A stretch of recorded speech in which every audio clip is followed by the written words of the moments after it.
தருமபுரி அருகே செட்டிக்கரையை அடுத்த பள்ளக்குள்ளியை சேர்ந்தவர் ஜெயராமன். இவர் சொந்தமாக ஒரு டாரஸ் லாரியை வைத்து தொழில் செய்து வருகிறார்.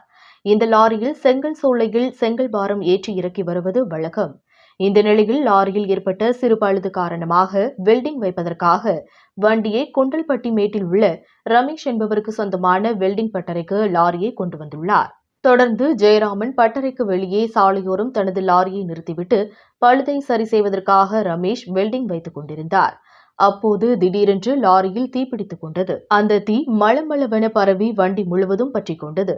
உடனே ஜெயராமன் தருமபுரி தீயணைப்புத் துறையினருக்கும் மதிகொன்பாளையம் போலீசாருக்கும் தகவல் தெரிவித்துள்ளார். உடனே தீயணைப்புத் துறையினர் சம்பவ இடத்திற்கு விரைந்து வந்து லாரியில் பற்றி எரிந்து கொண்ட தீயை அணைக்க முயன்றனர். ஆனால் அதற்குள் லாரி முழுமையாக எரிந்து சேதமானது. இதன் மதிப்பு ரூபாய் 6 லட்சம் ஆகும்.